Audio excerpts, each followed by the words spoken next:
Sinabit ko ang tatay ko sa puno. Matapos siyang batuhin ng 7 araw at 7 gabi. Sa wakas, nag-usap na kami. Nalaman ko na ang aming pamilya ay mayroong nakagisnang sistema. Ang pera ng lahat ng tao sa mundo. Kapag pinagsama-sama, ay hindi kasing dami ng sa aming pamilya. Medyo hindi ako makapaniwala. Pakiramdam ko ay naglalaro ang mga magulang ko sa akin. Huwag kang magulat mamaya. Natakot ang tatay mo noon sa iyong lolo. Halos umihi siya sa pantalon. Buhay pa ba ang lolo ko? Siyempre, pero wala na siya sa mundo. Tama ang sinabi ng tatay mo. Kamakailan, hindi namin siya maramdaman. Kailangan nating lumabas at maghanap. Paano mangyayari yon? Sa labas ng mundo, walang planetang kayang tirahan ang tao. Hindi na nagulat ang nanay sa sitwasyong ito. Sabihin mo na lang ng diretsyo, hindi kami karaniwang pamilya. Maaaring mabuhay ng daan-daang taon. At maaari pang umabot ng libu-libong taon. Hindi lamang hindi tumatanda, kundi nagtataglay din ng hindi maisip na lakas. I-inject ito sa katawan. At malalaman mo na ang lahat. Kung nais mo kaming hanapin sa hinaharap, kailangan mong agad na itaas ang iyong pribilehiyo. Bukod dito, lahat ng ari-arian ng pamilya ay nailipat na sa iyong pangalan. Nakapangisi ako, parang wala akong masabi. Ano bang ari-arian meron sa maliit naming pamilya? Sa pinakamasama kung ibebenta ang bahay. Mayroon tayong higit sa 1 milyon. Ito ay isang black card. Gamitin mo ito saan mang lugar. Lahat ay maaaring makaranas ng ihi na pagtrato. Hindi ka naniniwala. Tingnan mo muna kung magkano ang laman nito. Agad kong kinuha ang card at sinuri ang balance. Mayroon talagang 8 zero. Ito ay peke, di ba? Magkano pa ang natitira sa amin? Ito, hindi rin namin alam. Sa anumang kaso, sa mundong ito, dapat walang mas mayaman sa amin na tao. Ang salitang ito ay parang isang bomba na sumabog sa aking isipan. Kahit na naisip ko ang tungkol sa sinasabi ng isang mayamang anak sa internet. Sabi niya, hindi niya tinitingnan kung may pera siya o wala kapag nakikipagkaibigan. Pero sigurado akong mas mayaman ako kaysa sa kanya. Mas malakas ang epekto ng mga salita ng tatay ko at nanay ko. Pagkatapos mong marating ang punto na katulad namin. Kapag hindi ka na nasasakupan ng mga patakaran ng mundong ito, magkakaroon ka rin ng pagkasuya sa ganitong buhay. Kung isang araw, pagod ka na sa paglalaro sa mundo, lumipad ka na lang sa labas ng planeta para hanapin kami. Isa lang yan sa maliit na bagay. Nang handa na sana akong magsalita, diretsyong inabot ni tatay ang syringe at tinurok sa braso ko. Bigla akong nakaramdam, para akong kinagat ng lamok. Tapos biglang nanginig ang buong katawan ko. At nalaglag ako sa lupa. At sa likod ng mga magulang ko, isang liwanag ang lumitaw. Sumunod na naging isang gintong liwanag na diretsyo sa langit. Alinsunod sa utos ng nakaraang henerasyong host. A-unlock ang lahat ng yaman. Simula ng pagtaas ng mga permiso. Pinalitan na ang sistema ng misyon ng host. Mabilis akong nagising mula sa panaginip. Pakiramdam ko ay parang nanaginip lang ako. Sinabi ng mga magulang ko na ako ay isang mayamang anak. At mayroon din akong superpowers. Nakailangan pang lumipad sa labas ng mundo para hanapin ang lolo. Nang tingnan ko ang oras, umaga na pala. Agad akong bumangon para hanapin ang mga magulang ko. Ngunit napansin ko wala ni isa sa bahay. Mahal na ika-100 na host. Hindi mo na kailangang maghanap. Ikaw na ang ika-99 na host. Nahanap na ang ika-98 na host. Hindi ka ba yung sinasabi ng mga magulang ko? Yung pamana na sinasabi nila. Matapos makuha ang kumpirmasyon ng isa't isa, bigla akong humigop ng malamig na hangin. Kapag tumaas na ang iyong otoridad, at naging makapangyarihan sa isang tiyak na antas, maaari na silang umalis sa Earth para hanapin sila. At ang ibinigay nilang misyon sa'yo, ay mag-spend ng pera at magpanggap. Napailing ako nang marinig ko yun. Naiwan ako ng girlfriend ko. Dahil lang ba sa wala akong pera. Ngayon na meron na akong yaman na ipinasa sa akin. Hindi na mangyayari ulit ito sa akin. Ngayon ay ibinibigay ang unang gawain. Ipabatid sa lahat, ang iyong pagkakaroon bilang isang superyaman. Ang takdang panahon para sa gawain ay 1 taon. Bigla akong naubusan ng salita. Ipabatid sa buong mundo na ako ay isang mayamang tao. Paano ko ito gagawin? Kailangan bang gumastos? Pero hindi ko alam kung paano gumastos. Pumasok sa isip ko ang ideya na bumili ng sasakyan at bahay. Sa wakas, namumuhay ako ng karaniwang buhay. Bigla akong pinapagasos. Talagang hindi ko alam kung paano gumastos. Habang naguguluhan ako, bibigay ako sa iyo ng isang bagong gawain. Ngayon, gumastos ka ng 1 milyong sa live streaming platform. Gantimpala sa misyon, doble ang pagpapalakas ng pisikal na kakayahan. Napamulagat talaga ako, parang nabigla ako. Huwag nang sabihing 1 milyon. Simula pagkabata ko, ang pinakamalaking perang nahawakan ko ay yung pambayad sa matrikula sa kolehiyo. Ang mahalaga pa, yung 1 milyon na iyon. Pero kinuha ang 10% ng aking black card para ipagwaldas ako. Talagang hindi ko magawa. 10 milyon lang naman iyon. Sa 1 segundo, kaya namin kumita ng 20 milyon. Talagang mahilig magyabang itong taong ito. At hindi man lang nagdadala ng draft. Ano ang sasakyan na pangarap mo? Ang Diyos ng araw, Apollo. Sabi ko nang halos walang pag-aalinlangan. Maya-maya, 5 minuto ang lumipas. Tumawag ang isang estranghero sa aking cellphone. Ikaw ba si Achen? Naghanda kami ng isang disenyo para sa iyo. Isang natatanging custom na sports car. Ngayon ay oras na upang kumpirmahin ang paglipat ng trabaho sa iyo. Nang marinig ko ito, nagulat ako muli. Kailan ba ako nag-submit ng order? Hindi ba't ito ay gawa ng mayayamang sistema? Pero paano niya ito nagawa? Ang sasakyan ay matatapos ang pagbabago sa loob ng 1 linggo. Batay sa sports car. Magkakaroon ito ng at automatikong cruise. Mayroon ding mga function tulad ng matalinong kontrol. Magpapasa tayo pagkatapos ng 2 linggo. Salamat. Makipag-ugnayan ka sa akin sa oras na iyon. Sobrang taas ng tingin mo sa akin. Ang paglingkod sa iyo ay isang karangalan. Bigla akong nakaramdam na parang nananaginip. Mukhang kailangan talagang ay customize ang ganitong antas ng sports car. Kadalasan, kailangan maghintay ng kalahating taon o 1 taon. Bakit sa akin mabilis lang? Sobrang nagulat ka naman. 4 na kumpanya na parang maliliit na kumpanya. May 70% kang bahagi. Lahat ng grupo ng mga sports car. Halos 70% ang kinikita mo. Yung sasakyan na gusto mo. Sino ang may lakas na magpabagal sa iyo? Bigla akong napatigil sa gulat. Ako ba talaga ang may-ari ng 4 na kumpanya? Hindi mo ba sasabihin sa akin? Na pati ang Ferrari at Rolls-Royce ay may bahagi ako. Talagang karapat-dapat ka bilang host. Tulad ng Aston Martin. Maraming bahagi ng pagani ang sa iyo. Ang mga ito ay hindi umabot sa isang bahagi ng iyong yaman. Ngayon mayroon ka ng ideya tungkol sa ari-arian ng iyong pamilya. Talagang nagulat ako sa pagkakataong ito. Kung ganito nga, napakaliit na halaga ng 1-0 milyong regalo. Para sa akin, wala itong halaga. Para akong nagising sa katotohanan. Ano ba talaga ang pera? Kung hindi naman maubos. Sige, ubusin na lang. Kung gusto, gawin na. Agad kong binuksan ang cellphone ko. At nag-live sa platform. Binuksan niya ang account ko. Kasunod niyan, nagdeposito siya ng 5 milyon. Mga ordinaryong tao, nagulat at nagsabi, grabe. Sino naman itong mayaman na ito? Tumaas ang antas ng ilihi niya. At may isang grupo ng mga taong walang magawa. Agad silang nagsimula ng investigasyon. Nakita nila na ito ay isang bagong 2 taon na ang nakalipas. Bago, pinakamarami ay nakapag-post ng ilang daang libre na pagkain ng aso. At sa panahong ito, may mga nagduda na ito ay tiyak na isang hangal na swerte. Maaaring inilipat ang pondo ng kumpanya sa platform ng live streaming. Nagmamalaki na ako. Ngayon, tapos na akong mag-top up. Kaka-recover ko lang mula sa panginginig ng kamay. Ngayon, hindi ko pa rin makapaniwala na wala na ang 5 milyon. Ito pa lang ang unang hakbang. Marami pang pagkakataon para kumita ng malaking halaga sa hinaharap. Unti-unti, masasanay ka na rin. Hindi ba ako masyadong nasanay na? Bigla ang pagbabago, nahihirapan akong makasabay. Ngayon, tamang-tama, bakasyon sa tag-init. Nasanay na akong pumasok sa isang gaming live stream. Ito ang paborito kong streamer, siguro po. Sinasalihan niya ang isang nakakatawang palabas na may malaking kaibahan sa mga hari. Noong nakaraan, ibinibigay niya ang libreng pagkain para sa mga aso. Ngayon, hindi na ako magpapakababa. Agad akong nagbigay sa kanya ng halos 1,000 panda, na nagkakahalaga ng 500,000 yuan. Ang live stream na puno ng mga bullet comments. Biglang parang pinalitan ng isang malakas na bomba, at agad na nag-init ang sitwasyon.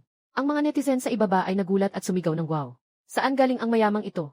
Hindi ko alam kung kailangan mo pa ng mga palamuti. Maaari akong mag-anak ng mga unggoy para sa iyo. Katatapos lang bumangon ni Guru Park mula sa upuan. Nakita ang napakaraming regalo sa screen. Talagang nagulat siya. Kahit na hindi kulang sa mayayaman ang kanyang live stream. Pero ganitong halaga ay talagang nakakagulat. Talagang hindi pa niya nakikita. Salamat kay Kuya Lin Shenjian Lu. Sa 1,000 na panda na ipinadala niya. Bago ako magbibigay sa iyo ng bahay, maglalaro muna tayo. Bro, magdagdag tayo ng berdeng bula. Walang problema, maglalaro tayo ng 2 laro para tumaas ang ranggo. Mabilis kong makukuha ang permiso bilang admin ng bahay. Walang pag-aalinlangan kong ginawa. Ipinadala ang aking berdeng bula. Doon. Kapag may pagkakataon, pupunta ako sa Magic City para makipagkita sa iyo at kumain. Ngayon, titingnan ko muna ang ibang silid. Pagkatapos, nagbigay ako ng 1,000 panda. At umalis sa kanyang live stream. Tungkol sa kung ano ang itsura ng silid. Hindi ko na alam. Pagkatapos buksan ang listahan ng mga sinusundan. Maliban kay Guru Park, may isa pang silid ng isang babaeng host na nakabukas. Ang babaeng host na ito ay isang talentadong host na tinatawag na Xinyu. Tuwing gabi pagkatapos ng 10:00, nagtutugtog siya ng piano at umaawit. Sa mga sandaling ito, ako'y nahuhumaling sa kanyang tinig. At ang mga komento sa live stream ay nag-uumapaw na. Hindi ito dahil sa mga tagahanga ni Xinyu, kundi dahil sa aking pagdating na nakahata ng maraming mga tao. Maraming nag-iisip kung patuloy bang magbibigay ng regalo ang aking misteryosong mayaman. Kaya't sumunod sila sa akin at pumasok dito. Dahil sa aking pagdating, umabot na sa 10,000 ang bilang ng tao sa kwarto. At patuloy pa itong mabilis na tumataas. Wala na akong ibang sinabi. Diretso akong naglagay ng malaking halaga. Muli, 1,000 na panda. Nasa harap ng piano si Xinyu. Agad niyang tinakpan ang kanyang bibig. At mabilis na kumuha ng calculator para magbilang. 500 na piso. 100 ay 5,000 na piso. 1,000 ay 500,000 na piso. Sa pagkakataong ito, kumita siya ng 250,000. Sa oras na iyon, naramdaman niya na para siyang pinabayaan ng Diyosa ng swerte na dumating sa kanya. Ngunit tumingin siya sa aking online na pangalan pagkatapos. Ngunit nakakunot ang kanyang noo. Ang kanyang live stream ay may humigit kumulang 2,000 na tao araw-araw. Itong si Lin Shenjian Lu, parang isang tao na laging nandyan sa live stream. Hindi niya maisip ang mga salitang pasasalamat. Patuloy lang siyang yumuyuko at sinasabi, "Salamat sa donasyon, Ginoong Lu." Mas lalo pang umuusok ang comment section sa ibaba. Magsisimula na namang magyabang ang mayayaman. Magbibigay ako ng matapang na hula. Sikat na sikat ang streamer na ito. Sixin Yu ay nasa gitna ng kanyang sorpresa. Biglang may lumabas na puting mensahe sa chat. Halos hindi na niya mapigilan ang kanyang emosyon. Gusto na niyang umiyak. Sinasabi ko, bagamat hindi ko alam kung ano ang nangyari sa paligid mo. Ngunit sa tagal kong nanood ng iyong live stream, sa tingin ko hindi ka masyadong masaya. Sana ang iyong boses at tunog ng piano ay maging mas masaya. Nang mas maaga. Ngayon, ang comment section ay tiyak na mapapaluhod. Si Ginoong Lu ay hindi lang mayaman. Isa rin sa mga talento ko ang pang-akit sa babae. Sobrang galing nitong ginawa ko, full score ako. Pinunasan ko ang luha ng may pagsisikap. Pinakalma ko ang sarili kong emosyon. May gusto ka bang kantang pakinggan, Ginoong Lu? Sinabi ko ang paborito kong kantang Ingles. Pagkatapos pakinggan ng mabilis, muling nagpadala ako ng 1,000 na panda. Muling nagdulot ito ng isang malaking gulo. Sa live stream, pagkatapos kong umalis sa live stream ni Xinyu, muling sinimulan ko ang malaking gawain ng pagsusuri. Kahit maliit o malaking streamer, basta interesado ako. Lahat nagsisimula sa 99 na panda. Isang hapon lang, lahat ay nauwi sa live streaming. Sa wakas natapos ko na ang task na gumastos ng 1 milyon. Pakiramdam ko ay medyo noob na ako. Ngunit sa platform na ito, may isang alamat na nagsimulang lumitaw. Isang misteryosong tao na may na boses ng pagsasama. Sa loob ng 3 oras, nakapagbigay ng 1 milyon na donasyon. Kasabay nito, ang katawan ko ay biglang tinamaan ng kuryente. Ang buong estado ay tumagal ng 5 minuto. Mas angkop na ilarawan ako bilang isang bagong tao. Binabati kita, ika-100 na host.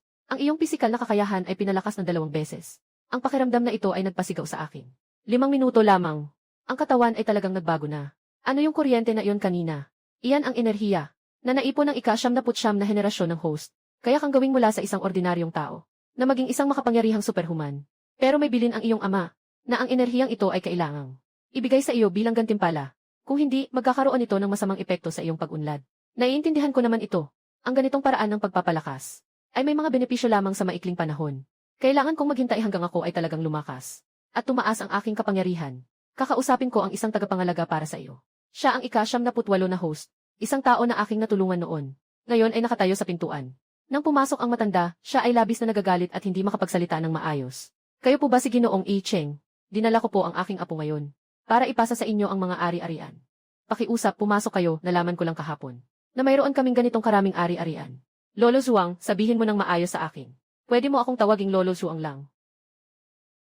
Yung nasa tabi ko ay apo kong babae. Ipapasa ko sa anak ko ang mga ari-arian mo. Sila ang mag-aasikaso niyan. Bukod pa rito, sa palagay ko, kulang tayo ng isang katulong dito. Sa tingin ko, ang apo kong babae na si Zhuang Ying ay makakatulong sa iyo. Hindi naman ako may-ari ng kumpanya. Ngayon, isa pa lang akong estudyante sa kolehiyo. Bakit kailangan ng assistant, hindi mo alam. Kapag gumagamit ng pondo ng negosyo, hindi naman pwedeng ikaw ang gagawa ng lahat, di ba? Huwag mong isipin na bata si Ing. Ngayon, tapos na siyang mag-aral ng master's degree sa Economic Management sa Oxford University. Bigla kong napagtanto na halos wala akong kaalaman sa aking mga pananalapi. Kung mawalan ako ng pera, hindi ko talaga alam kung saan kukuha ng pondo. Saktong-sakto na makakatulong sa akin. Ang taong ito, matapos kong ipaliwanag ang mga bagay, umalis na si Zhuang Han. Nakatayo ako sa balkona nang mapansin ko na ang sasakyan niya ay isang Rolls Royce. Yung maliit na gintong estatwa. Halos nabulag ako sa liwanag nito. Pati na rin may isang dedikadong trooper sa sasakyan. Siyempre, ang matandang ito ay tiyak na isang mayamang tao. At ang ganitong tao, tila ay tumutulong lang siya sa aking lolo. Napamahalaan ang isang bahagi ng ari-arian. Pagkatapos makilala, nakuha ni Zhuang Ying ang kaunting pag-unawa sa aking pagkatao. Ngunit ang sitwasyon ng isang lalaki at isang babae sa isang silid ay medyo awkward. Si Zhuang Ying ang unang bumasag sa katahimikan. Baka gusto ng Ginoo na lumipat ng tirahan. Mukhang masyadong maliit talaga itong lugar nyo. Para sa inyo, halos lahat ng lungsod ay may ari-arian sa pangalan ninyo. Saan ninyo gustong manirahan? Maaari kong ayusin iyon para sa inyo. Lahat ng lungsod ay may ari-arian na. Baka kahit ang pinakamayaman sa Huaxia, hindi naman lahat ay may ganitong kalaking kakayahan. Napansin ko na hindi ko na gaanong naunawaan ang ating pamilya. Nag-isip ako ng sandali. Diretso kong sinabi na pumunta tayo sa Jiangnan. Malapit na akong pumunta roon para mag-aral. Nang marinig ito ni Zhuang Ying, agad siyang kumuha ng isang tablet mula sa bag niya. At pagkatapos ay hindi ko alam kung ano ang ipinasok niya roon. Dumami ng dumami ang mga resulta. Ng paghahanap sa buong pahina, agad akong tumingin. Mukhang lahat ay tungkol sa isang partikular na komunidad. Mabilis na sinabi ni Zhuang Ying. Nahanap na niya, mga 3.5 kilometro mula sa Jiangnan University. Na lugar, mayroong isang subdivision ng mga villa sa Jiangnan Biyuan. Idinisenyo ito ng isang Europeanong designer. May sukat itong 1,600 metro kwadrado. Sa ngayon, ang kabuang halaga ay 280 milyong res. Halos mabulunan ako. Nang iniinom kong tubig, isang bahay lang, 280 milyon na agad. Hindi ba't halos kada metro kwadrado? Kailangan ba ng 180,000? Talagang napakamahal nito. Gusto ni Zhuang Ying na makita ako. Parang hindi pa nakakita ng mundo. Kung gusto mo, maaaring ayusin agad ito para sa iyo. Tara, umalis na tayo. Pagkatapos ay nasa kwarto ako. Kumuha lang ng isang litrato ng isang pamilya na may 3 tao. At pagkatapos ay naglakad patungo sa pintuan. Sa sandaling iyon, bigla akong nakaramdam ng kawalang sigla sa puso ko. Itong lugar na tinitirhan ko ng 20 taon. Ngayon ay basta na lang aalis. Parang naging ulila ako. Biglang napansin ni Zhuang Ying. Naramdaman ko ang aking iniisip. Dito ay mag-aayos ako ng tao, na madalas maglinis. Kung sakaling gusto ng binata, na bumalik at tumingin, maari siyang dumaan anumang oras. Tumango ako. Hindi nagsalita. Magsisimula na ba tayo ngayon? Matapos kong makuha ang iyong kumpirmasyon. Sabay kaming bumaba. Nang makita ni Zhuang Ying ang Porsche Cayenne na nakaparada sa ibaba. Bigla siyang napatigil. Ganito ba ang klase ng sasakyan na ginagamit ng binata? Sobrang bumababa naman ang kanyang halaga. Hindi niya alam na sa kanyang mga mata, sirang-sira ang sasakyan.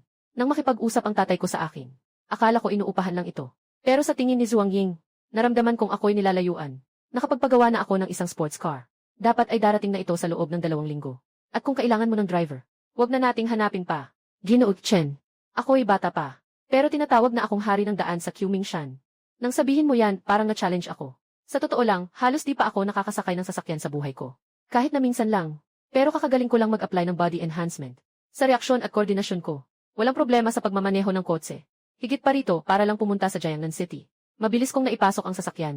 Sa isang bihasang pagsisimula, si Zhuang Ying, na nakaupo sa passenger seat ay nagsabi, kung pagod ka, palitan mo ako. Ang buhay ng pamilya ng lolo ko ay nakasalalay sa ang lolo ng binata ang nagligtas. Kung hindi dahil sa lolo ng binata, maaaring wala ako. Kahit na mamatay kami sa daan.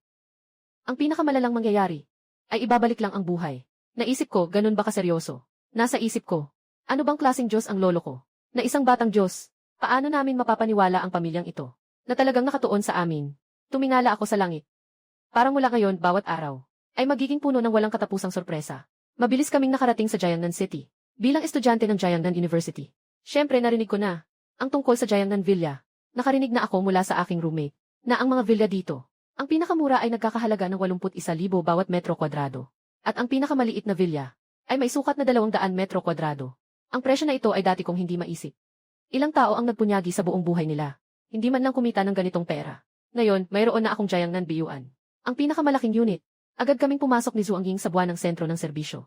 Dito, mas parang isang mataas na uri ng CAF. Lahat ng may-ari ay walang bayad. Ang front desk ay isang magandang babae. Ang pangalan ko ay Xia Wen.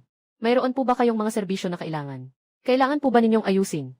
Si Zhuang Ying ang unang lumapit at nagsalita, magandang araw po. Ako po ay personal na assistant ni Amy. Chen. Ngayon po, kailangan naming kunin siya. Dito sa Villa number 1. Ang serbidora na tinatawag na Xia Wen.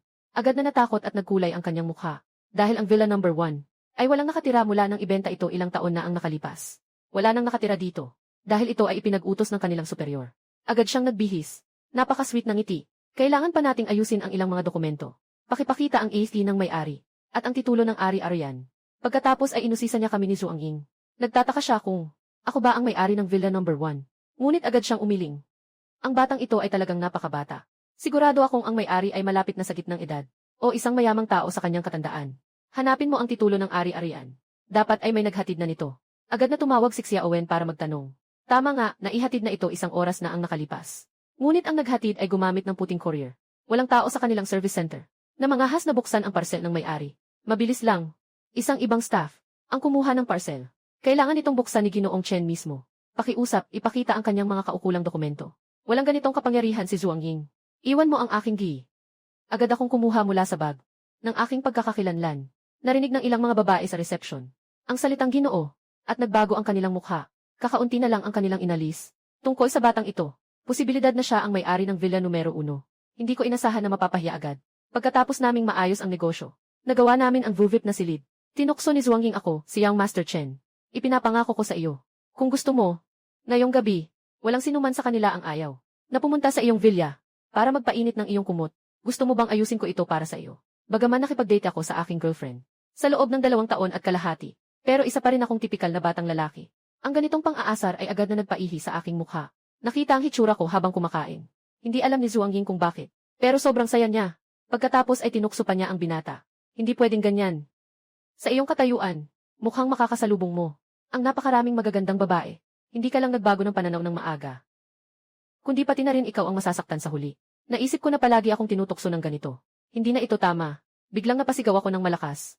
Huwag na kayong maghanap pa ng tao sa mainit na unan ko. Kung gusto mong magkaanak, ikaw na mismo ang pumunta. Pagkatapos sabihin ito, patuloy pa rin sa pagbibiro si Zhuang Ying. Biglang namula ang kanyang mukha. Yung mga salitang gusto niyang ipagpatuloy. Napigilan niyang sabihin. Sabi ko sa isip ko, sa wakas ay nakabawi na ako. Kaya't mumiti ako na parang isang nagwagi. 5 minuto ang lumipas. Isang lalaking nasa gitnang gulang ang tumanggap ng tawag. Agad siyang tumakbo papunta rito. At pagkatapos ay sinabi sa akin. Ako si Wang Zihai, ang manager ng Giant Nan Biyuan. Kung may mga problema sa hinaharap, maari mo akong kontakin ng direkta. Ayaw ko ring makipag-usap sa kanya ng walang kabuluhan. Hindi lahat ng tao ay pwedeng makipag-usap sa akin. Tulad ng sinabi ni Yang Master Chen. Tapos na kaming maglakbay, pagod na talaga kami. Kailangan ng binatang si Chen ng pahinga. Biglang naging malinaw si Wang Zihai. Parang sobra siyang nagtitiwala sa sarili niya. Kahit na parang madali akong lapitan. Pero itong assistant na ito, parang medyo magaling talaga. Kaya agad niyang sinabi ang 2 tao. Sumakay na lang kayo sa sasakyan ko. Mula dito papuntang Villano. Isa, may distansya pa. Hindi na kami mag-aabala, magmamaneho na lang kami. Ikaw na lang ang magdala sa amin. Biglang nalungkot si Wang Zihai. Wala siyang magawa kundi sabihin na nakakaabala. Sundan niyo ako. Bilang manager ng real estate, hindi maiiwasang hindi mataas ang kanyang sasakyan. Ito ay isang may batch na nagkakahalaga ng 3 milyon. Mga ganun. Nang makita niya ang aking sasakyan, na Porsche, medyo nagulat siya. Pinakamalupit na tao. Mukhang medyo understated ang pagmamaneho ng ganitong sasakyan. 2 sasakyan ang pumasok sa komunidad, isa sa harap at isa sa likod. Isang espesyal na daan lamang ang papunta sa Villano. Isa, at may nakatalaga pang gwardiya. Bagamat handa na ako sa isip. Hindi ko pa rin maiwasang humigop ng malamig na hangin. Dahil sobrang laki ng villa na ito.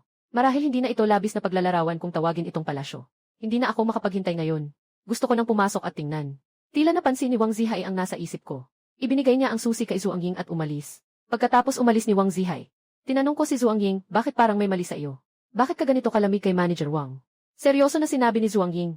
Ang mga taong ito ay nakikipag-ugnayan sa iyo dahil mayaman ka. Tanging dahil sa pera mo. Nakita ko ang kasakiman sa kanyang mga mata. Walang dahilan para makipag-usap ng marami sa mga katulad ni Chanmei. Tumango ako. Parang bigla akong nakaintindi ng ilang bagay.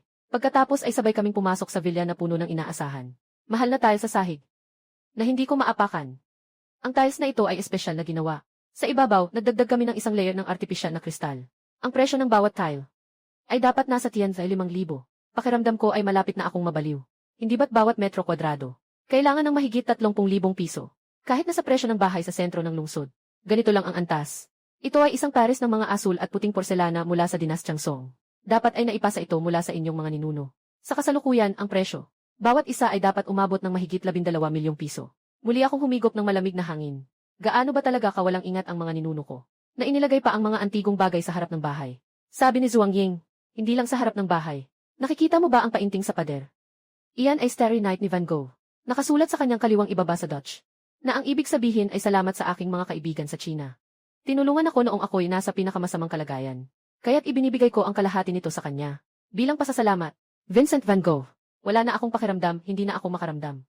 Ipinapahiwatig ng notification ng system na minsan ka nang tinulungan ng 71 FE Generation Speedmaster. Ang halaga nito sa kasalukuyan ay humigit kumulang 600 milyong dolyar. Ngayon talagang naguguluhan ako. Ngayon ay naiintindihan ko na ang isang pangungusap. Ang kahirapan ay naglimita sa aking imahinasyon. Dito ay nasa paligid lamang. Ang tunay na koleksyon ay nasa silid-aklatan. Yung maliit na biolin ay ginamit ni Paganini. Yung piano sa sulok ay ipinadala ng Xiaobang. Huwag mo na akong pansinin, wala na akong lakas para magreklamo. Diretso na lang akong magpahinga at huwag nang gumalaw. Sino ang mag-aakalang ang susunod na sinabi ni Zhuang Ying? Ay halos nagpatumba sa akin sa takot. Saan ka matutulog ngayong gabi? Lahat ng 20 villa sa paligid ay sa iyo. Basta makahanap lang ako ng bakante, okay na iyon. Kung may kailangan, maaari mo akong tawagan anumang oras. Bigla akong nagkaroon ng ilang itim na linya sa aking ulo. Wala na bang katapusan ang pera nyo? Hindi lahat ng villa sa lugar na ito ay sa pamilya natin, di ba? Hindi mo rin masasabing ganoon. Yung mga basura na villa na mas maliit sa 300 metro kwadrado. Hindi iyo. Sa ibang bahay na pangalawang klase, nakatira ang mga tauhan na laging handang maglingkod sa binata. Kasama na ang mga tagapaglinis at doktor at B. Mayroong mahigit 200 tao. Nang matapos ang usapan, umalis na sila. At ako'y nakaupo sa sofa. At binigyan ang sarili ng isang malakas na sampal. Isang matinding sakit. Ang nagpaalam sa akin na hindi ako nananaginip. Bigla akong nakarinig ng tunog mula sa tiyan. Na parang umuugong. Tumingin ako sa mesa at may isang satellite phone. Agad kong nahanap ang numero ng chef na nag-aalaga sa akin araw-araw. Pagkatapos ay tinawagan ko ito ng direkta. Pwede bang maghanda kayo ng pagkain para sa akin? Magandang araw, Ginoong Ishan. Ano po ang nais niyong kainin? Basta gusto mo, maaari nating ihanda. Kaya naming lahat yan gawin. Yenwe, narinig ko yan at ngumiti ako. Ang mga chef na to, puro yabang, hindi natatakot sa kanilang mga salita. Kung gusto kong kumain ng tuna, kaya mo ba akong bigyan yan? Anong klaseng paraan ng pagkain ang gusto mo? Bigla kong naisip na maaaring. Talagang magawa nila yan. Tama nga, sa susunod na segundo. Sinabi niya na mayroon kang 10 pribadong eroplano na umaalis bawat linggo para kumuha ng pinakabago at sariwang sangkap. Kagabi lang, pumasok sa malamig na imbakan ang bagong piraso ng karne ng tuna. Kung gusto mong kumain, aayusin ko agad para sa'yo. Napailing agad ako. Tunay nga, ang pera ay kayang gawin ang lahat. 5 pribadong eroplano. Akala nila ay panggamit sa pagbili, panghatid ng mga kagamitan. May mas marangya pa ba dito? Ay, nagbibiro lang ako kanina. Sa totoo lang, gusto ko lang kumain ng isang mangkok ng noodles. Huwag mo ring gawing masyadong bongga. Dagdagan mo lang ng kaunting seafood at gulay, ayos na. Pakihintay lang, Senyor Achen. Darating ito sa loob ng 20 minuto. Ihahatid dito ng staff sa inyo. May ilang sangkap na parang sa hot spring. Pakiramdam ko medyo sobra na yata ito. Maaari kang maging mayaman. Ngunit ang mga hindi kinakailangang gastos na ito ay nag-aaksaya lamang ng mga yaman ng lipunan. Kakatapos ko lang maligo. Nakatok na sa pinto. Isang batang lalaki ang nagdala sa akin. Siya ang anak ng chef. Bagamat bata pa, pero masipag at mahusay. Nagpasalamat ako at dinala ang kahon sa loob ng kwarto. Nang binuksan ko ang takeout box, bigla akong nalito. Ang sopas na ito ay kasing laki ng isang lababo. Nasa loob nito ay isang king crab. May ilang abalones pa. Nasa isip ko ang mga kakaiba. Hindi ba't hindi ordinaryo ang noodles na ito? Ito ba ay nilagyan ng 1,982 na lafite? Matapos kong mabilis na kainin ang noodles, gumamit ako ng pang-alis ng balat ng king crab para maglinis ng ngipin. Pumasok ako sa kwarto. Nakita ko ang isang computer. Naka-display na ang graphics card ay 8,070. Kailangan lang ng 1 segundo para mag-boot. At sanay na ako sa pakikinig sa Xinyo tuwing gabi. Kaya agad kong pinindot ang kanyang live stream. Parang dahil sa akin. Ang mga followers niya ngayon ay mula sa 5,000. Tumaas na hanggang 1.27 milyon. Kasabay ng pagpasok ko, ang dating masiglang live stream ay biglang sumabog. Alam ko na si Ginoong Lu ay tiyak na darating ngayon. Naghintay ako buong gabi. At talagang nandyan siya. Ngunit si Kexinyo ay tuluyang hindi pinansin ang mga bullet chat na ito. Mahal na sponsor, anong kanta ang gusto mong pakinggan? Tulad ng dati, kumanta ka lang ng basta-basta. Unti-unti akong nakarelax sa tunog ng kanta. Bigla akong nagkaroon ng isang ideya na nagpapapula sa aking mukha. Ano bang klaseng tao itong Kexinyo? Kaya agad akong nagpadala ng pribadong mensahe. Nagtanong tungkol sa aming dalawa. Agad kaming nag-add sa WeChat. Sinabi niya sa akin na huwag mag-isip ng masama. Agad akong natuwa at nagpamigay ng isang palakpak. Pagkatapos ay nakinig ng kanta. Habang nakikinig, nakatulog na ako. Pagkagising ko kinabukasan, tanghali na. Nagsabi ako sa chef na mag-aalmusal kami sa labas ngayon. At saka ko lang naisip na nakalimutan ko ang importante kagabi.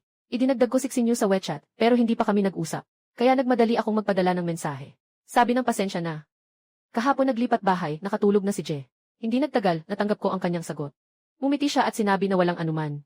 Alam ko na ikaw, mga mayayaman, ay talagang abala. Sinabi ko nakakalipat ko lang sa Jiangnan City. Saktong nandito rin ang paaralan. Naghahanda akong manirahan dito ng matagal. Sixin Yuwenyan ay napansin at humigop ng malamig na hangin. Ikaw pala ay estudyante pa lang. Akala ko ay nasa 4 o 5 na ang edad mo. Sa totoo lang, 20 taong gulang lang ako. Katatapos ko lang ng bakasyon sa tag-init at kasalukuyan ay nasa ika-4 na taon na ako. Ngayon ay nag-aaral ako sa Jiangnan University. Swerte naman, nag-aaral din ako sa Jiangnan University.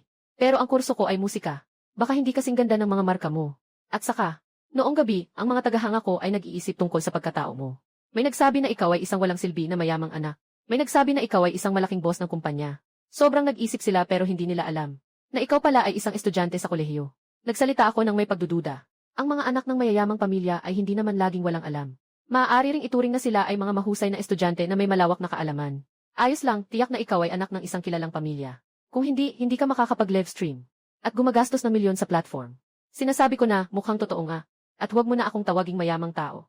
Tawagin mo na lang akong Achen. Listen, kahapon ay talagang nakatulong ka sa akin ng malaki. Kailangan ng tatay ko ang perang ito sa ospital. Kapag may pagkakataon, tiyak na iain kita sa pagkain. Huwag mo lang sanang sabihing masyadong pangit ang lugar. Hahaha, hindi naman. Kung masyadong mahal ang pipiliin mong lugar, baka hindi ako komportable. Sa totoo lang, baka hindi mo ako paniwalaan. Ako rin ay naging mayaman lamang noong nakaraang araw. Nagpadala si Xinyo ng isang nakatutuksong emoji. Maliwanag na hindi siya naniniwala sa sinasabi ko. Parang katulad ba ito ng mga kwentong nasa internet? Bigla bang sinabi ng mga magulang mo na sila pala ay mga bilyonaryo? Ngunit hindi niya maisip na ang mga magulang ko ay hindi lang iyon. Napakadali maging bilyonaryo. Ngayon, hindi nila alam kung nasaan na sila sa kalawakan. Taz, nagpadala sa akin ng mensahe si Zhuang Ying. Sabi niya, kailangan akong bigyan ng maayos na damit. Sa katunayan, ang lahat ng suot ko ay hindi umabot sa 1,000 yuan. Nais ko sanang maghanap ng kahit anong mall. Bumili lang ng disenteng kasuotan, sapat na. Pero sinabi sa akin ni Zhuang Ying na mayroon pa akong isang pribadong pabrika na espesyal na gumagawa ng mga damit para sa akin at sa mga taong naglilingkod sa akin. Lahat ng damit ay custom-made. Mamayang hapon, may darating para kunin ang sukat ko. Pagkatapos noon, nagmaneho ako palabas ng subdivision. Tumawid ako ng isang kalye at dumating sa harap ng paaralan. Sa oras na ito, maliban sa mga nagdurusa na graduate students, walang masyadong tao sa paaralan. Agad akong nakahanap ng parking space. Kakalabas ko lang ng sasakyan. Narinig ko ang isang pamilyar na boses. Ito ang roommate ko na si Chen Kai. Shit, parang tumangkad ka nitong mga nakaraang araw. Hindi ko nga makilala kanina. Umalis ka na. Nagde-develop pa ako ngayon, pare. Hindi mo ba alam? Bakit hindi ka pa umuuwi? Gusto akong ipasok sa graduate school ng pamilya. Pero bakit nandito ka ulit? Hindi ko rin alam kung paano ipaliwanag. Diretso kong sabihin na kamakailan lang ay lumipat ako sa Jiangnan City. Sabi ni Chen Kai na may inggit. Talaga namang may itinatagong yaman ka. Ang mga bahay sa Jiangnan City ay tumaas na sa higit 60. Kahit anong unit ay kailangan ng tao na magsikap ng kalahating buhay. Haha, hindi kita niloloko. Kamakailan lang ay sinabi sa akin ng tatay ko na ako ay isang mayamang anak. Ngayong hapon, yayain kita na kumain. Sa pinakamahal na malapit sa paaralan. Paano ang tungkol sa Butler Restaurant? Si Chen Kai ay naguluhan agad. Ang average na gastos doon ay higit sa 300 yuan. Napakamahal nito para sa mga estudyanteng tulad nila. Walang paligoy-ligoy. Dahil sa 3 taon natin, may utang na loob tayo. Ini-invite kita na umalis. Huwag kang magpatumpik-tumpik, hey. Kahit na nagbebenta ng yelo, dapat sa magandang lugar kumain. Sabi nga, nakakatuwang pagkakataon. Nang dumating kami sa restaurant, 2 tao ang humarap sa amin. Isa sa kanila ay ang aking ex-girlfriend na si Jiang Yuan. Ex na kasintahan si Jiang Yuan. Isa sa kanila ay ang ex kong kasintahan na si Jiang Yuan. Isa pa, ay ang boyfriend na niyayakap siya. Si Wang Xuan, sa puntong ito, ay hindi pa rin nakaka-react. Si Chen Kai naman ay tila tumatawa ng malamig. Talagang masikip ang daan ng mga kaaway. Gaano ako kabait kay Jiang Yuan. Si Chen Kai ang pinakaalam. Halos bawat linggo, naghahanda ako ng maliit na sorpresa para sa kanya. Para ihatid siya sa paaralan. Nagtipid pa ako para makabili ng e-bike. May lumapit na isang waiter. Tinanong, ilang tao po? Tayo lang 2. Pagkatapos umalis ng waiter, nagkukwentuhan na lang kami. Saan ka na lumipat ngayon? Sana makapunta ako sa bahay mo minsan. Sa Jiangnan Biyuan. Kung sa tingin mo masyadong maingay sa paaralan, pwede kang tumira sa bahay ko. Marami namang bakanting kwarto. Walang silbi kung hindi ginagamit. Mukhang hindi alam ni Chen Kai na ang Jiangnan Biyang ay isang komunidad na nagbebenta lamang ng mga high-end na villa. Matapos lang siyang tumango, ay hindi na siya nagsalita. Ngunit si Wang Xuan sa tabi ay nagbigay ng hindi kaaya-ayang boses. Kapag nagsasalita, hindi natatakot na magkamali. Bilang kasalukuyang girlfriend ng sarili. Tiyak na puno ng galit sa ex. Walang nakarinig, pero siya nakarinig na. Dahil ang kanyang bahay ay nasa Jiangnan na villa. Malinaw siya. Ang pinakamurang puti dito ay halos 20 milyon. Pagkatapos ay sinigaw niya ng malakas. Sabi niya, akala ko dati na mahirap lang ang ex mo. Pero pala masama pa ang ugali niya. Yung ilang mga customer sa paligid ay hindi maiwasang tumingin sa kanya. May ilan na nakakaalam tungkol sa Jiangnan Biyuan. Agad siyang nagpakita ng ngiti ng paghama, habang tinitingnan ang aking suot na mga produkto mula sa online shop. Huwag nang pag-usapan ang Jiangnan Biyang. Kahit sa Jiangnan City, mahirap makabili ng karaniwang bahay. Hindi ito madali. Nananatili akong kalmado sa gitna ng mga tingin sa akin. Sa kabila ng mga pagkabigla sa nakaraang 2 araw, ang aking katatagan sa isip ay, hindi ko na alam kung gaano nakataas. Ngunit sa oras na ito, sinabi ni Jiang Yuan, palagi siyang ganito. Ang pagpapanggap na malakas ay kanyang normal na ugali. Yehwe, umiti ako. Ginawa ko ang lahat ng aking makakaya para sa kanya. At sa huli, ganito ang naging pagsusuri. Ito ba ang sinasabing? Sa huli, wala nang matitirang lahat. Patahimikin na ang magkaaway na ito sa harap ko. Tumaas ang antas ng misyon ng 2%. Random na gantimpala para sa mga ninuno ng host. Mga basura na ayaw mo. Pagkatapos kong marinig, nanatili akong gulat. Kahit hindi ko alam, ano ang mga basura na ayaw ng mga ninuno. Ngunit sa aking pagkaunawa sa sistema nitong mga nakaraang araw, ang tinatawag na basura na ito ay para lamang sa aking mga ninuno. Para sa akin, marahil ito ay mga kayamanang mahirap isipin. Isang grupo ng basura ang naglakas loob na pagtawanan ako. Sinasabi niya na ang mga narito ay mga nakababatang kapatid. Hinila ko ang isang daliri sa paa. Mas mayaman pa ako kaysa sa inyo. Yung ex-boyfriend niya, si Wang Xuan. Hindi niya mapigilan sa lugar mismo. Alam kasi niya kung sino siya. Kahit sino sa kanila, laging nakaluhod. Isang mahirap na batang mula sa isang ordinaryong pamilya. Pero nagagawa pa rin niyang magsalita ng ganito sa kanya. Bigla siyang humawak sa aking kwelyo. Ngunit hindi niya inaasahan na. Pinisil ko lang ito ng bahagya. Ang kanyang mga kalamnan sa aking harapan ay parang mga sisiw. Siyempre, ang aking katawan ay kakaibang pinatibay. Unti-unti, lumabas ang sakit sa mukha ni Wang Xuan. Ngunit dahil sa kanyang dangal, pinilit pa rin niyang tiisin ito. Biglang lumapit si Chen Kai at hinila kaming dalawa. At ako ay bahagyang nagtulak. Diretso kong itinulak si Wang Xuan sa upuan. Pagkatapos ay inayos niya ang kanyang sarili. Magulo ang ilang mga kulyar. Tumingin si Wang Xuan nang may galit sa akin. Malinaw na kakalain lang niya kanina. Talagang hindi maganda ang iyong panlasa. Ano ba ang mga pinili mong kalokohan? 2 security guard ang lumapit ng mailakas ng loob. Si Wang Xuan ang unang nagsumbong. Inabot ang pulso at ipinakita ito. May 2 tao kanina na nanakit. Nagalit din ang manager ng lobby na si Wenyan. Sa lugar na ito talagang, kaunti lang ang mga taong may lakas ng loob na makipag-away. Kung meron man talagang matatag sila. Wala akong pakialam dito. Diretso akong kumuha ng cellphone at tumawag. Kumakain ako kasama ang kaibigan ko sa isang restaurant malapit sa paaralan. Nakasalubong ko ang ex-girlfriend at ang boyfriend niya. Sinasabihan nila akong hindi makakain. Mahal na Ginoo, pakihintay ng 2 minuto. Aasikasuhin ko ito para sa inyo agad. Dapat ay nagbigay ang ama mo sa iyo ng black card. Ipinakita mo lang ang card na iyon. Karaniwan, ang mga may magandang paningin ay bibigyan ka ng pinakamataas na serbisyo. Nakita kong ibinaba ko ang cellphone. Si Wang Xuan ay bumubulong, si Nandao ay magpapanggap. Mamaya, papalayasin ka ng gwardiya. Wala akong pakialam dito. Tawag ka mamaya. Si Manager Bai ay parang nalilito. Sino ang tatawag sa sarili niya? Talagang hindi umabot ng 2 minuto. Tumunog ang kanyang telepono. Ang tumatawag ay ang may-ari ng tindahan na ito. Boss, anong nangyayari sa iyo? May dumating bang batang lalaki? Sa inyong sangay, huwag siyang ma-offend. Kung hindi siya nasiyahan, huwag mong sabihing aalis ka na. Kahit na ang aming punong kumpanya ay hindi makapagpatuloy. Narinig ni Manager Bai na nanginginig ang kanyang boses. Ang tindahang ito sa mundo ay may mga negosyo sa maraming bansa. Paano ito magiging ganun kadali? Sino ba talaga ang batang ito? Anong nakakatakot na kapangyarihan? Pagkatapos ng tawag, magandang araw po. Ikaw si Ginoong Ichen, di ba? Agad kong aayusin ang pinakamaharlikang upuan para sa iyo. Tumango ako. Walang sinabi pa. Hindi pa rin naintindihan ni Wang Quan kung ano ang nangyayari. Agad siyang nagsalita ng may hindi pagkakaunawaan. Ano ang ibig ninyong sabihin? Dahil sa dalawang ito, karapat-dapat ba sila? Diretso akong umiti at sinabi, dahil ako ang may-ari ng tindahang ito. Sapat na ba iyon? Sa totoo lang, noong kami ay itinaas sa posisyon. Sinabi na sa akin ng sistema na 72% ng mga bahagi ay nasa akin. Yung natitirang 8%, ito ay gantimpala lamang para sa mga taong may natatanging kontribusyon sa grupo. Nabalik si Wang Xuang sa katinuan. At nagalit na sumigaw, sobra ka namang mangarap. Ang pangalan sa lisensya ng negosyo ay isang tao na tinatawag na Xugawei. Hindi ka pa rin naniniwala hanggang ngayon. Manager Bai, tulungan mo akong paalisin ang taong ito. Hanggat kailan, hindi na pwedeng pumasok ang dalawa. Pero malinaw na naaalala ni Manager Bai. Kanina, si General Manager Xuai. Sinunod niya lahat ng hinihiling ko. Kaya agad niyang tinawag ang security para paalisin ang dalawang nagkakalat. Natatakot si Jiang Yun bigla. Kung mapalalaya silang dalawa. Sa hinaharap, baka maging katatawanan tayo sa paaralan. Mag-imbestiga lang ng kaunti. Mapapahiya ang kanilang mukha. Pero si Wang Quan mukhang hindi natatakot. Parang walang pakialam.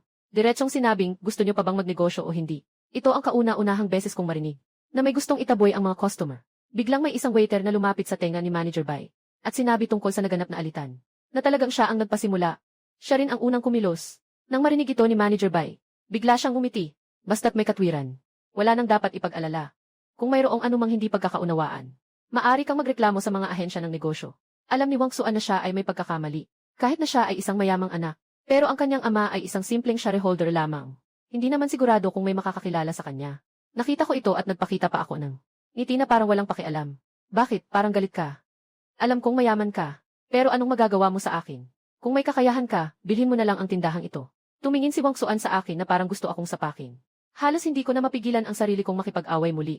Pero nang maisip ko ang aking halimaw na kapangyarihan, at ang dalawang gwardyang nakatingin na parang mga tigre, kailangan lang talagang tiisin ito. Nakita ko pa nga, parang masaya ako. Diretso kong sinabi sa kanya. Nakalimutan kong sabihin sa iyo. Hindi lang ito ang isang tindahan. Lahat ng mga sangay ng brand na ito ay akin. Kung gusto mong bilhin ang tindahang ito, mukhang kailangan mong bilhin ang buong grupo muna. Nagtaka si Wang Xuan. Hindi niya alam gaano kalaki ang halaga ng kumpanyang ito ng restaurant. Ngunit ang isang kumpanyang nakalista ay tiyak na hindi ganoon kadali. Ipinakita ko ang aking kamay. Sinabi ko kay Manager Bai na nasa iyo na ito. Pagkatapos ay sumunod ako sa isang waiter. Pumunta kami sa nakalaan na na upuan sa restaurant. Kahit na nakakaantig, si Ginoo Bai ay nananatiling nakangiti pa rin. Malaki ang grupo nila. Hindi naman walang dahilan. Maraming nagsasalita sa tabi. Akala ng batang ito na may pera siya. Kaya pwede niyang manakit ng tao. Ngayon ay napaso siya sa sariling tinola. Kung ako na lang, maghuhukay na lang ako ng lugar. Mas lalong naging nakakahiya ang mga usap-usapan sa paligid. Kung magpapakita pa rin dito, mas lalong magiging awkward. Kaya't galit na siyang iniwan. Si Jiang Yuan ay umalis na. Siyempre, hindi rin siya makapagsalita ng marami. Diretsong sumunod na lang siya ng masaya. Galit na galit si Wang Xuan. Hindi ko alam kung saan ilalabas ang sama ng loob. Kaya't lahat ng ito ay ibinuhos ko kay Jiang Yuan. Si Jiang Yuan ay parang kawawa at malungkot. Sabi niya, hindi ko inasahan na magiging ganito. Noong kasama ko siya dati. Kailangan pa niyang magtrabaho at gumastos para bumili ng regalo para sa akin. Hindi ko kailanman alam na may ganito palang kayamanan ang pamilya niya. Si Wang Xuan mula pagkabata ay hindi pa nakaranas ng ganitong malaking pagkatalo. Kaya't nagpasya siyang dapat akong ipakita ng mabuti. Ngunit pinayuhan siya ni Jiang Yuan na huwag magpadalos-dalos. Nangangamba na baka gumawa siya ng mga bagay na walang katwiran, na makakaapekto sa kanya. Sa oras na ito, narito na ako sa VIP room. 2 piraso ng 7-point cook na tomahawk steak. Dagdag pa ang Argentinian na hipon at isang order ng foie gras. Alam kong siguradong nahihiya si Chen Kai na umorder. Kaya in-order ko na rin ng sabay. At syempre, nag-order na rin ako. Ng sapat para sa aming dalawa. Huwag po kayong mag-alala. Gagawin namin ito sa pinakamabilis na paraan. Para maasikaso kayo. Grabe, ang tindi ng laro mo, ha? 3 taon tayong magkaklase. Hindi ko akalain na sobrang yaman mo pala. Isang ganitong mayamang tao. Nanghiram ka pa sa akin ng pera dati. Pinigilan ko si Chen Kai na sobrang excited. Kamakailan ko lang din nalaman. Dati hindi naman ito palabas. Tumingin si Chen Kai na parang hindi siya makapaniwala. Nagpatuloy akong magdagdag, tingnan mo. Sa loob ng 3 taon, isa lang ang mayroon akong bisikleta. At ibinigay ko pa kay Jiang Yuan. Maingat na nag-isip si Chen Kai. Parang totoo nga. Siyempre, kahit paano. Sa ganitong katagal, siguradong malalantad din. Maingat siyang nagtanong. Sabihin mo naman sa kaibigan mo, gaano karami talaga ang pera ninyo sa bahay? Baka hindi mo paniwalaan. Hindi ko rin alam. Hindi ko alam kung magkano talaga ang iniwan ng mga magulang ko sa akin. Ano ba talaga ang lugar na iyang Jiangnan Biyuan? Dapat mataas ang presyo ng bahay doon. Sa bawat metro kwadrado, hindi bababa sa 6,000. Umiling ako. Inilabas ko ang 10 daliri.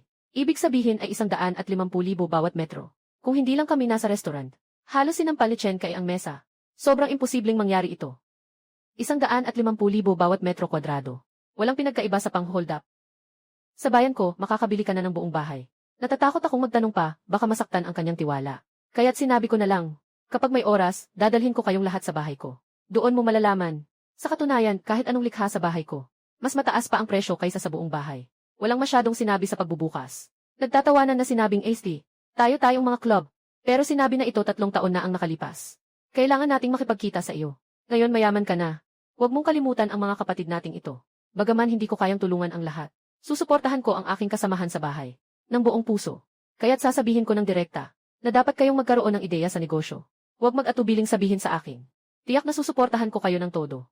Naghihintay lang ako sa salitang ito. Nagawa na namin ngayon ang isang prototype ng laro. Basta't magagawa ito. Tiyak na magiging patok sa merkado. Bigla akong naging interesado. Sa kwarto namin, ako lang ang nag-aaral ng pisika. Ang 3 ay nag-aaral ng computer science. At sila, 3, ang pinakapaborito nila ay ang paglalaro. Pinakapaborito nila ang mga laro. Pagdating sa puntong ito, napabuntong hininga si Chen Kai. Sayang, kulang kami sa pondo. Para makapagpatayo ng game server. Dagdag pa, kulang kami sa tao. Kaya napilitan kaming sumuko. Bigla akong nakaisip ng paraan. Ano bang mahirap dyan?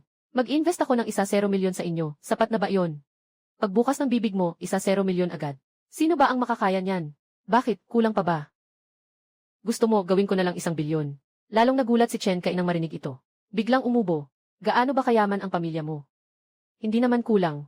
Kaya lang, hindi mo man lang tiningnan at basta na lang naglabas ng pera. Walang takot na maloko ka ba? Sabi ko na may ngiti. Ilang milyon lang, walang problema. Nabigo ang aking mabuting kaibigan. Kung lugi, lugi na. Gawin na lang ulit. Hindi nakasagot si Chen Kai. Ganito na ba talaga ang laro ng pera ngayon? Malugi ng ilang milyon. Tapos sasabihin lang na lugi kung lugi. Ayusin ninyo ang mga dokumento. Hahanap ako ng oras para ang aking sekretarya ang makikipag-ugnayan sa inyo. Kung walang problema, ang pondo ay agad na darating. Ngunit sabihin ko na muna, ako ay responsable lamang sa pagbabayad. Ang iba ay kayo na ang bahala. Ayos lang basta may pera. Walang problema dyan. Habang nag-uusap kami, lalong naging masigla ang aming pag-usap. Ngayon na nagpa siya si Chen Kai na maglaro ng mga laro. Tinatanggal na niya ang plano niyang mag-aral para sa pagsusulit. Kailangan pa niyang ilaan ang lahat ng kanyang lakas para makumpleto ang unang hakbang ng kanyang karera. Matapos kumain at uminom, bumalik ako sa villa.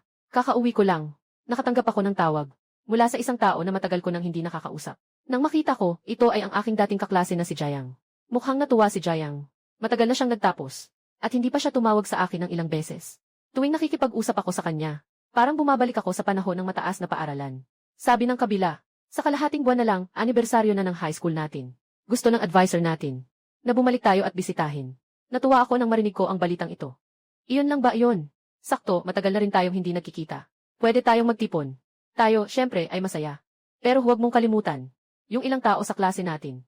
Siguradong magmamagaling pagbalik nila. Dapat handa ka na dyan. Bigla na lang, sa oras na ito, nagpakita ang sistem ng bagong task. Magpakitang gila sa school anniversary. Ang gantimpala sa mga ninuno ay hindi basta-basta. Isang bagay na nawala. Nang marinig ko iyon, biglang umiti ang aking mga labi. Sa susunod na uwi, siguradong may magpapasikat. At ako ang magbibigay sa kanila. Nang malakas na suntok sa mukha, gusto kong maging pinakamaliwanag na bituin sa mundo ng pagpapanggap. Ngunit hindi ko sinasadyang. Muling narinig ang isang nakakagulat na impormasyon. Ang aming pamilya ay tila may magandang ugnayan. Sa royal na pamilya ng Inglaterra, hindi nakapagtataka na naimbitahan. Ang punong disenyo dito. Puno ng ngiti ang kanyang mukha. Sa kanyang edad, ayaw talaga niyang pumunta ng ganito kalayo. Ngunit ang taunang sahod na 5 milyong pounds, kasama ang pribadong eroplano para sa biyahe. Ang kailangan niya lamang ay mag-train ng isang batch ng mga estudyante bawat taon. Kung maaari lang sanang magpalit ng nasyonalidad. Pati siya, handa siyang maging dedikadong designer para sa akin. Matagal na tayong hindi nagkita. Noong huli tayong nagkita, si Mingming ay sanggol pa. Isang simpleng pangungusap, pero ang dami kong nabasa na impormasyon. Ginoong Hiram. Nagdisenyo rin ng damit para sa aking mga magulang. Hiram ay agad na tumango nang marinig iyon. Matagal na iyon nangyari. Sabi ng iyong ama na nais niyang makaranas ka ng isang normal na buhay. Kaya't matagal na niyang itinago ang lahat ng kanyang ari-arian sa iyo. At kaya't naimbitahan akong bumisita. Wala kang dapat ipag-alinlangan. Kung ganito ang usapan, ikaw pa ang mas nakatatanda sa akin. Sino ang mag-aakalang ang susunod niyang sinabi ay, tama nga. Ang reyna ng Inglaterra ay gusto akong iparating. Nais niyang anyayahan ka kapag may oras ka, na makipag-usap sa royal family. Sa labas, tumango ako ng kalmado. Ngunit ang puso ko ay kumakabog ng malakas. Ang imbitasyon ng reyna ng Inglaterra. Siguro sa mundong ito, ay wala nang marami, na may ganitong karangyaan. Mabilis na kinuha ni Helaam ang sukat ko. At tinanong ako ng ilang bagay, mga estilo at disenyo na gusto ko. Nang malaman niyang kalahating buwan na lang at dadalo ako sa anibersaryo ng paaralan, agad niyang sinabi na tiyak niyang matatapos ang gawain. Ang kalahating buwan na panahon ay sapat na para magdisenyo ng angkop na damit. Pagkatapos naming magpaalam, agad na nagtungo si Helam, papunta sa pabrika. Ngunit sa oras na ito, si Zhu Angying ay hindi nakalmado. Kung ang binata ay pupunta sa pagdiriwang ng paaralan, tiyak na magpapakita siya kung nais niyang maging kilalang alumni. Napakadali, diretsong mag-donate sa kanyang alma mater. Kailangan lang niyang magbigay ng pondo. Nang marinig ko ito, agad akong nagpalo sa aking ulo. Bakit hindi ko ito naisip? Para sa sarili nilang alma mater, mas pinahahalagahan nila ang impluwensya ng mga alumni, at kung anong benepisyo ang maibibigay nito sa kanila. Kaya agad akong nagtanong, kung magkano ang cash na maaari kong gamitin. Sa aking account ngayon, ako lang ang namamahala ng bahagi ng iyong mga assets. Kung pagsasamahin lahat ng bangko sa loob at labas ng bansa, ang daloy ng kapital ay humigit kumulang 500 bilyong dolyar. Paano mangyayari iyon? Akala ko nga ay nagkamali ako ng narinig. Nang muling ikwento ni Zhu Angying, dahan-dahan akong nakabawi. Alam ko lang, na ang yaman ng pinakamayamang tao sa mundo ay higit sa 100 bilyong dolyar lamang. Ngunit ito ay mga nakatalagang ari-arian lamang. Ang mga likidong pondo na magagamit ko ay higit pa sa 4 na beses ng kanilang kabuuang ari-arian. Bigla akong napagtanto na ang sinabi niya kanina ay kontrolado lamang ang ilang bahagi ng mga ari-arian. Ano naman ang iba pang mga ari-arian? Kabuuang ari-arian ng inyong pamilya. Nahati ito sa 7 bahagi. Ito ay pinamamahalaan ng 7 malalaking organisasyon o pamilya para sa iyo. At ang aming pamilya ang responsable para lamang sa pinakamaliit na bahagi. Nang marinig ko ito, halos mawalan ako ng malay. Nakatayo sa balkonahe. Malalim na huminga. Saka lang nawala ng kaunti ang hilo ko. Tumingin ako sa langit. Pinilit kong huwag matawa ng malakas. Ngayon ko lang nalaman kung bakit ang mga magulang ko gustong mamuhay ako ng simple. Ginawa lang nila iyon para magmukha akong ganito, parang probinsyano. Mabilis akong bumalik sa kwarto at nakatanggap ako ng imbitasyon mula sa aking alma mater. Pagkatapos ay kinuha ko ang aking telepono at tinawagan ang opisina ng punong guro. Sa oras na iyon sa opisina ng punong guro, isang lalaking nasa 50 ay nakatungo at malungkot na nakatingin sa mga istatistika ng mga resulta ng pagsusulit sa taong ito.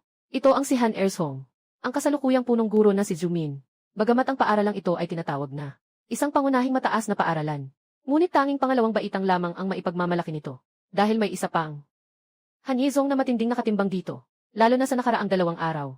Kamakailan lang ay mailumabas na isang kahangahangang alumni na nag-donate ng 1 milyong yuan para tulungan ang pag-unlad ng paaralan, na nagdulot na ang matagal ng pangalawang pwesto ay malapit ng maging pangatlo. Biglang tumunog ang telepono. Diretso akong nagsabi, gusto kong magtanong ng isang bagay tungkol sa selebrasyon ng anibersaryo ng paaralan. Medyo nagtataka si Jumin. Maaga pa, nakakatanggap na kami ng 12 ng tawag tungkol sa anibersaryo ng paaralan. Siguro, hindi rin ito naiiba. Hindi na ako nagdalawang isip. Diretso kong sinabi sa telepono.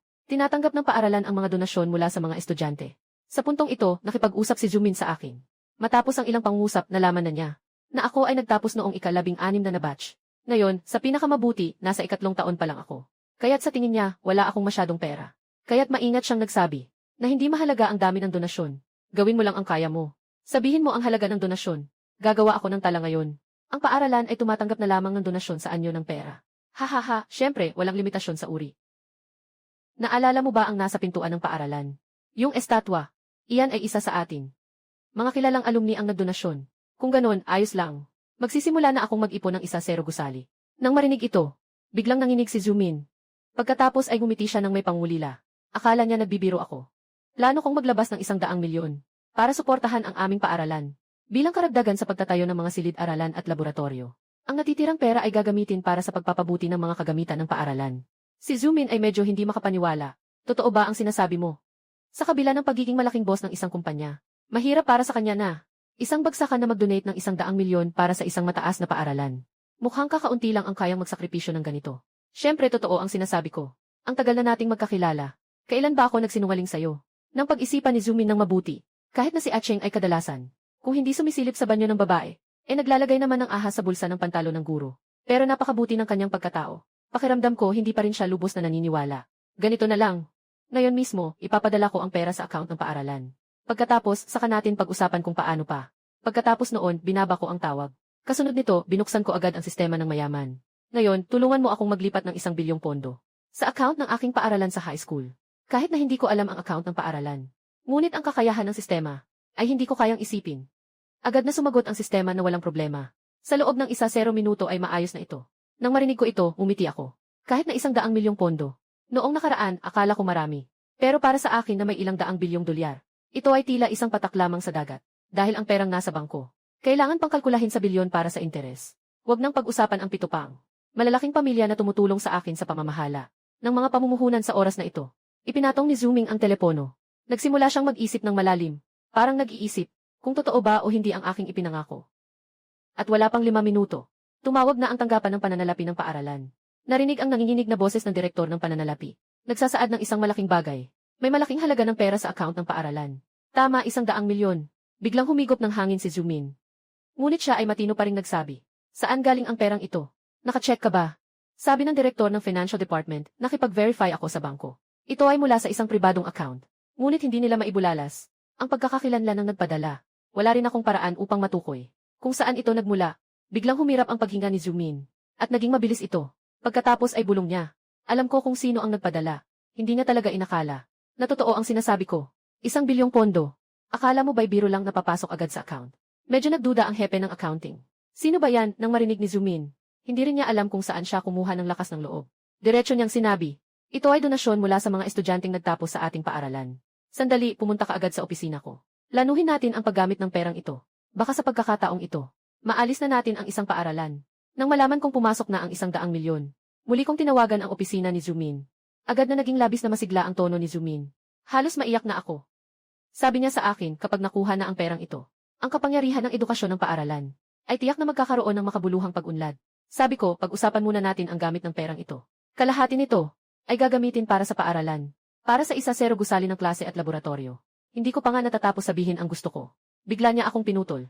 Hindi mo ba alam kung gaano kalaki ang paaralan natin? 4 lang naman ang mga gusali ng paaralan natin. Tapos biglang magtatayo ng 10. Wala nang ang lupa dito sa atin. Napatawa ako agad nang marinig ko iyon. Siyempre, hindi ko naman naisip ng ganun kalalim.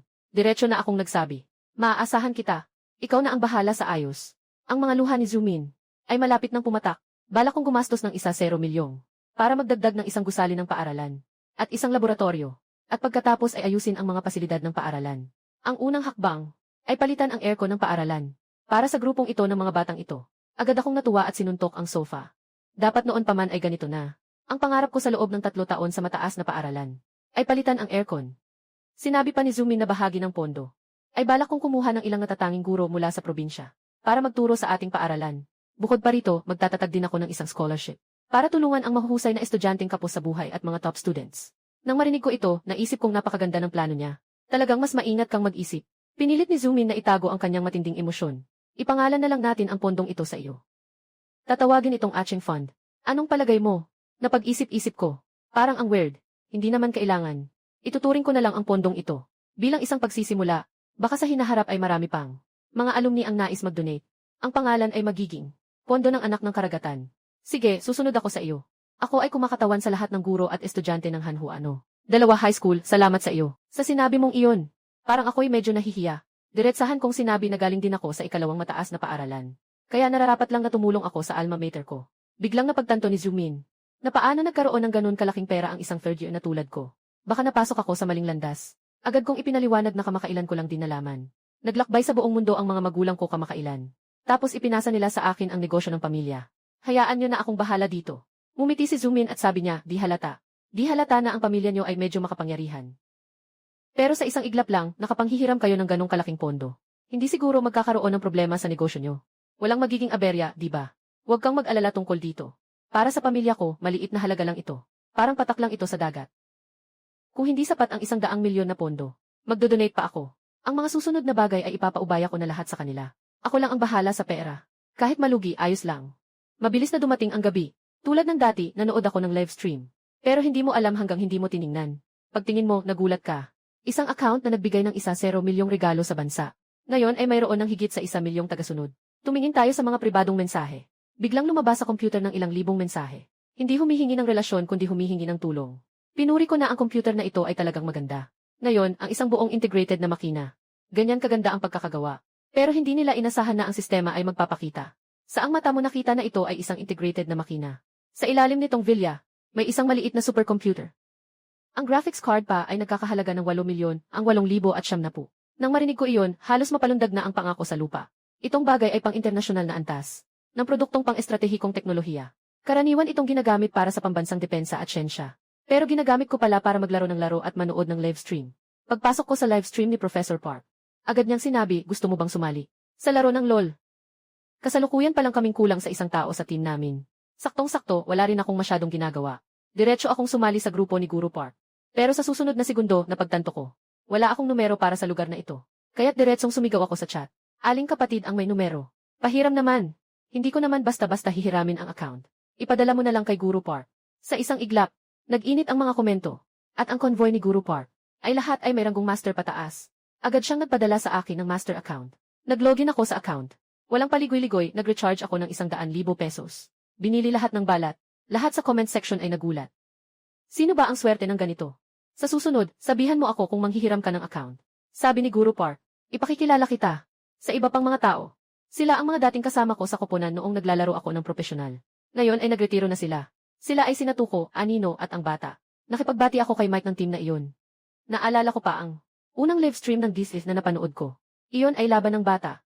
Kahit na hindi naman ako masyadong mahina sa laro, pero talagang nahirapan ako. Ngunit ang Anino ay patuloy na naroon. Tumutulong sa akin na hulihin ang mid laner sa kabila. Pati na rin sa huli, ang 4 na tao ay nagsikap na tulungan akong magdala ng fountain na nagbigay daan sa akin para makakuha ng isang pentakill. Mukhang si Lu ay maglalaho na. Nasaan na ang grupo ni Lu para sa pag-aalo? Magtipon sa live stream ni Miss Xingyu. Naiintindihan din ni Guru Park ang sitwasyon. 3 araw na lang ay ang live stream event sa Magic City. Nagaganapin na. Kung interesado ka, dumaan ka. Matapos kong tumugon na walang problema, nagkasundo kami na magkita sa Magic City. 3 araw mula ngayon. Nasa live stream room na si Xingyu. Narinig ko na pupunta rin siya sa live streaming ng expo. Bigla akong naging masaya. Kailangan kong makita siya ng personal upang masilayan ang kanyang tunay na anyo. Matapos ang ilang usapan, naghahanda na akong matulog. Ngunit bigla kong naisip, ang sistema ng gantimpala sa nakaraang misyon. Hindi pa ito ibinibigay sa akin. Kahit nasabi ng mga ninuno, ayaw nila. Mukhang basura talaga. Pero naniniwala ako. Siguradong ito ay isang bagay na magpapashock sa akin. Sabi ng sistema, nandito na. Sa wakas, naisip mo na rin. Sinabi ng ika-79 na host tungkol sa'yo. Palagi kang makakalimutin. Kung mabibigyan ako ng pagkakataon, gusto kitang pagalitan. Nang marinig ko iyon, natigilan ako. Hindi ko akalaing utos pala ito ni Itay.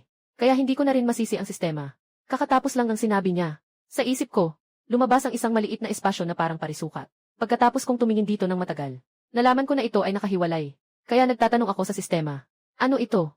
Sabi ng sistema, ito ay isang movable na independenteng espasyo na ginawa gamit ang space science. At isang nakahiwalay na espasyo. Ngunit ngayon ang magagamit mo ay isang kubiko na espasyo lamang. Nang marinig ko ito, napahigpit ako ng hininga. Kahit na isang kubiko lamang, marami na itong magagawa. At sa isang pag-iisip ko lang, maari ko nang gamitin ang espasyong iyon. Lumapit ang kamera. Makikita ang isang maliit na porselanang bote. Nagtanong ako ng may pagdududa, hindi ba ito isang antigong bagay? Ang amoy ng halamang gamot sa loob ay medyo matindi. May laman itong 5 pirasong itim na bagay. Parang mga tabletang nakatingin at nakabuka ang mga mata. Ipinaliwanag ng sistema. Ito ay hindi karaniwang bagay. Ito ay dating ika-15 na host na ginawa ng elixir ng buhay ni Qin Shi Huang, na aksidenteng sumabog sa hurno at naging nabigong produkto. Dapat sana itong itinapon niya. Ngunit iniwan ko ito. Nang marinig ko ito, ako'y naubusan ng salita. Bakit parang may koneksyon ang bahay namin kay Qin Shi Huang? Ipinaliwanag ng sistema. Dahil ang ika-15 na host ay natutunan ang maraming kaalaman sa alchemy mula sa akin. Noong panahong iyon, siya ay naging isang master ng alchemy na nagpapahaba ng buhay ng 15 taon o higit pa. Hindi naman ito mahirap gawin. Matapos kong marinig ito, isang matinding pagmamalaki ang sumiklab sa aking puso. Ano bang gamit ng 5 pirasong basura na elixir na ito? Mayroon ba itong kakayahang pahabain ang buhay?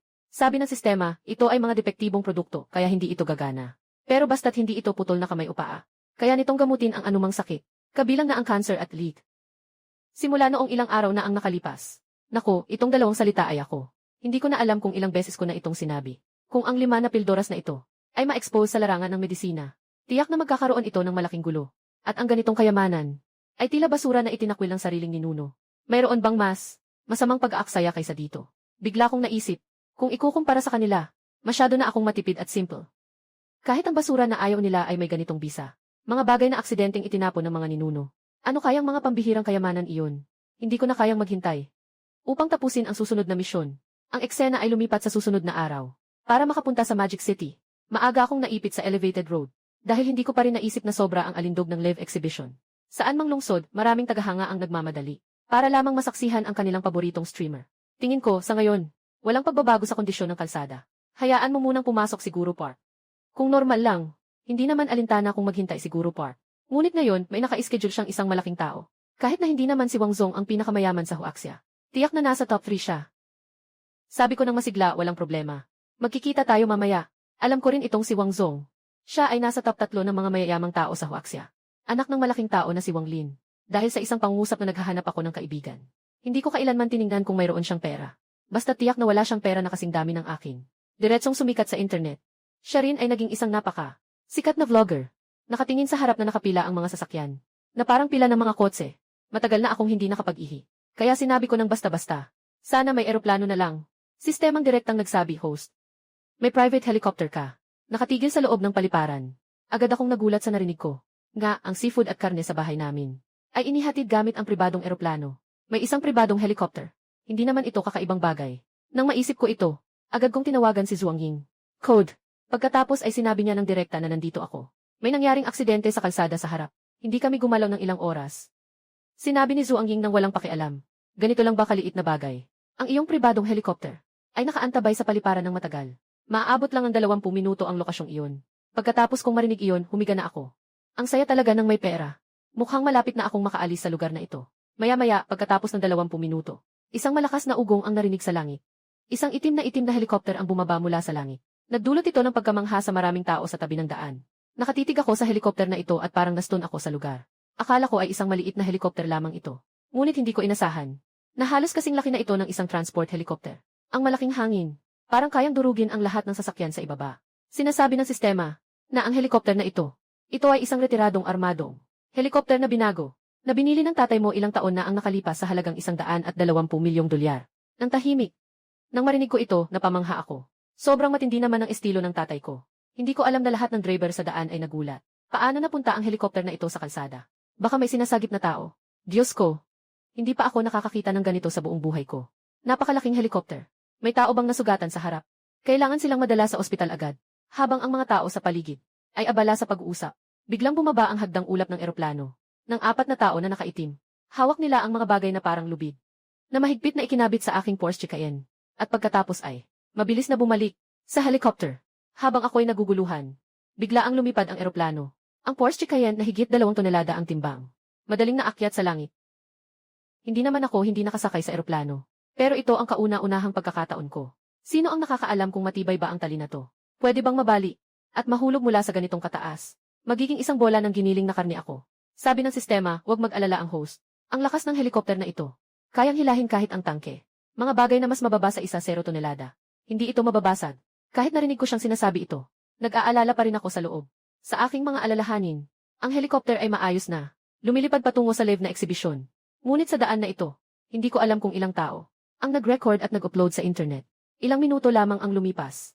At ang video na ito ay naging sikat. Lahat ng pangunahing social media, pati na sa bawat platform, ay umakyat sa trending list. Ang pamagat ay walang awa. Sa matinding trapiko sa Jiangnan Bridge, isang may-ari ng Porsche ay tumawag pa ng helicopter upang lumipad sa ibabaw ng congested na daan.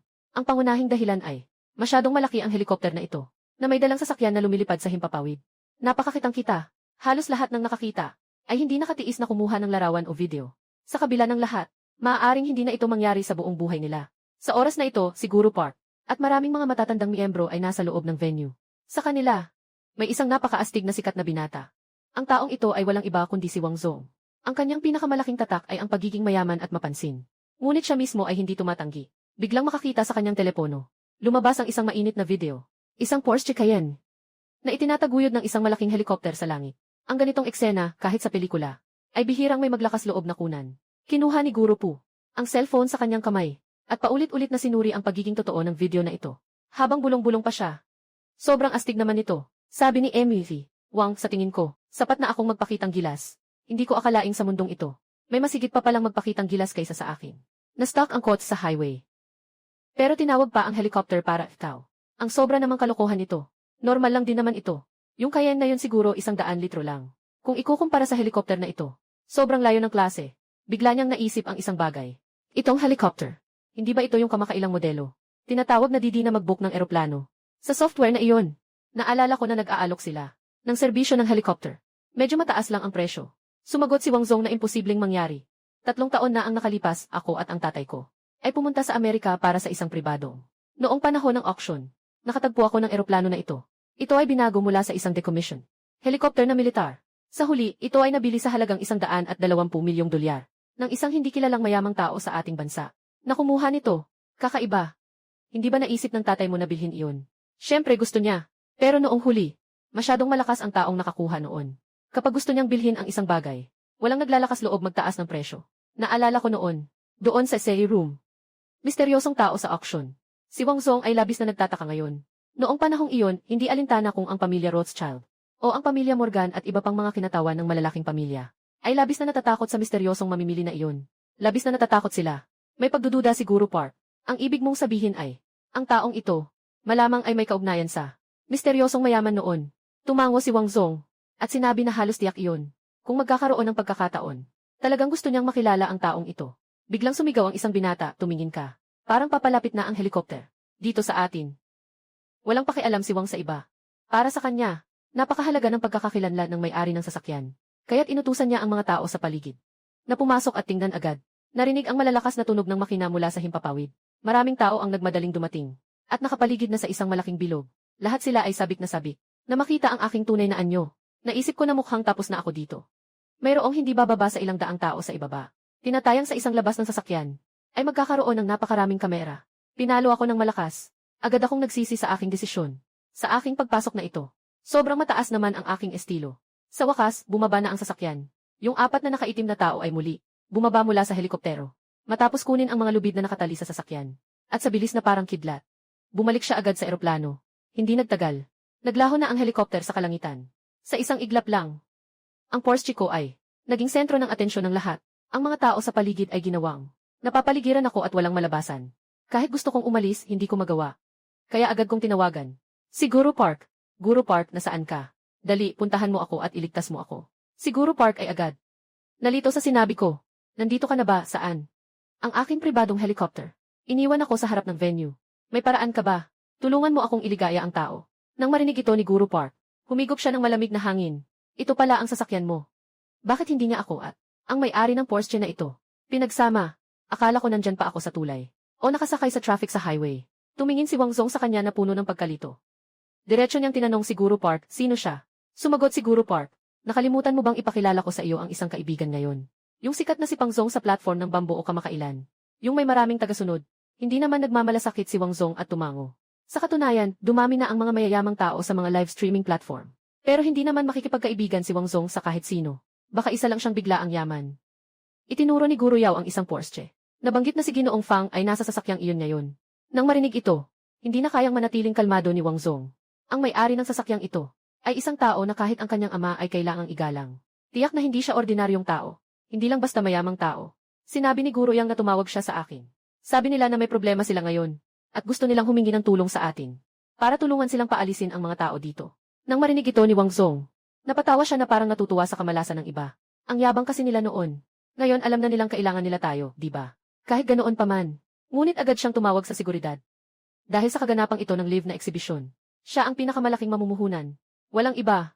Mabilis na dumating ang isang grupo ng mga gwardiya at nagsimulang mag-evacuate ng tao. Matapos magkalat ang mga tao sa paligid. Sinamantala ko ang pagkakataon at pumasok sa underground parking. Matapos tiyakin na walang tao sa paligid. Dahil dito, dahan-dahan akong lumabas. Pagkatapos, naisip ko wala na akong pag-asa. Mukhang hindi ko na kayang magmaneho ng sasakyan na ito. Kaya't agad akong tumakbo sa sulok. At tahimik na humingi ng tulong kay Zhuang Ying. Maaari mo bang tulungan akong makakuha ng ibang sasakyan? Mukhang na-upload na sa internet ang sasakyan ko. Hindi ko na kayang magmaneho ulit. Sa kabilang linya ay si Zhuang Ying. Ang mga kulubot sa kanyang ngiti ay halos lumabas na. Sa totoo lang, mayroon din akong mga maliit na helikopter. Sa paliparan ng Magic City. Pero siya ay palaging pumipili ng ganito kalaki. Gusto lang talagang mag-enjoy. Kung malaman ko ang ganitong pag-iisip niya, baka pumatay na ako sa galit. Pagkatapos noon, sinabi ni Zhuang Ying na mamaya, ihatid ko agad sa iyo ang kotse. Marami kang malalaking pribadong tindahan sa Mudu. Sa mga bodega, nakareserba na. Maraming sasakyan ng iba't ibang brand at modelo para sa inyo. Sinabi ko, ayusin mo muna para sa akin. Isang Maserati 438. Kung sasabihin na ang Apollo Sun ay ang aking pangarap, itong Maserati na ito, ay dati kong maliit na layunin. Pagkatapos malutas ang bagay na ito, lumabas ako mula sa garahe. Sa daan, nakatagpo ako ng maraming tao. Tinitingnan nila ako na may t-shirt na nagkakahalaga ng 4 o 5 pwesto. Hindi nila ako kailanman inugnay doon sa misteryosong tao kanina. Hindi nila kami pinagdugtong. Paglabas ko, muli kong natawagan si Ginoong Park. Sa pamamagitan ng pagtatanong, nalaman kong naroon sila mismo sa plaza kung saan ako bumaba. Kaya dali-dali akong tumakbo. At agad ko silang nakita sa may entrada. Kakakita lang namin. Agad kong nakilala si Ginoong Park at si Principal Wang Zong. Tungkol naman sa iba pang mga tao, kahit hindi kami ganoon kakilala, pamilyar pa rin sila sa akin. Tinitigan ako ni Ginoong Park. Parang hindi siya makapaniwala. Ako pala ang sinasabing si Amy. Fang sa mga kwento, sa totoo lang, mas bata ang itsura ko. Akala niya dati na. Mga 30 o 40 na ako. Diretso kong sinabi na tama, hindi ako nagkamali. 20 taong gulang ako ngayon. Nag-aaral ako sa Jiangnan University. Hindi pa nakabalik sa sarili si Professor Park sa gulat. At ipinakilala niya ako sa tabi niya, ito si Wang Zong. Ginoong Wang. Kamakailan lang naglaro ako ng laro. Dapat kilala mo siya. Bagaman ito ang unang pagkakataon na nakita ko siya ng personal. Pero sa kabuuan, medyo nakakababa ng loob siya. Sa pagkakataong ito, masiglang. Bumabati sa akin si Ginoong Wang. May mga nakatago pa sa ating bansa na ikaw. Napakabatang bilyonaryo. Magtatanong lang ako ng patago. Binebenta ba yung helicopter? Magbibigay ako ng $150 milyong. Siguradong hindi ka malulugi. Bigla akong nagkaroon ng liwanag. Kaya pala nag-iisip siya tungkol sa helicopter ko. Sa totoo lang, may iba pa siyang ibig sabihin. Gusto kong malaman kung ang helicopter na ito ay talagang akin. Patuloy na sinabi ni Wang Zong, hindi kita itatago. Noong nakaraan, sa auction ng eroplano na ito, nandoon kami ng tatay ko. Kung hindi ka umabot, mabibili na sana namin ito. Nang panahong iyon, umiti ako. Ang helicopter na ito ay binili ng tatay ko. Wala akong kinalaman dito. Pero kung gusto mo ito, mukhang hindi pwede itong isa. May isa pa kaming AC-type na armed helicopter sa bahay. Na ginawang pribadong eroplano. Kung tama ang presyo, maaari kong pag-isipan. Sa totoo lang, ang balitang ito ay, kanina lang sinabi sa akin ni Zhuang Ying. Noong una, sobrang gusto ng tatay ko. Nagawing pribadong eroplano ang mga armed helicopter. Sa pangalan ko, may mga 20 pang ganitong helicopter. At ang bawat isa ay nagkakahalaga ng higit sa $100 milyong. Sa ilang salita, nakagawa na ng negosyo. Nagulat si Guru Park at ang mga kaibigan niya. Ganito pala mag-usap ang mga mayaman. Tumawa si Wang Zong na parang natutuwa sa kamalasan ng iba. Hindi mo ba gustong hiramin muna ang isang kotse? Yung Porsche mo, sa susunod. Mukhang hindi mo na basta-basta magagamit. Umiling ako. Ipinahiwatig kong hindi kailangan. Ang aking assistant na si Gu Hui ay nagdala sa akin ng bagong sasakyan. Yung sasakyan na iyon ay hindi na gagamitin. Ilang kaibigan ni Guru Po ay labis na nagrereklamo sa isip. Kung hindi mo naman gagamitin, ibigay mo na lang sa akin. Sasakyan na nagkakahalaga ng 1 milyon, sinasabi pang ayaw na. Talagang naiinggit sila sa isip nila. Sa live na eksibisyon, ako at Ginoong Wang at Guru Park ay naglakbay ng magkasama. Saan man kami pumunta, laging umaakit ng maraming tingin. Ako ay isang mukha na. Ganap na hindi kilala ng mga netizen. Mabilis na dumating ang tanghali. Nakareserve si Wang Zong ng upuan sa malapit na hotel. Ito ay isang 5-star na hotel. Sa simula, gusto lang nilang tapusin ito ng basta-basta.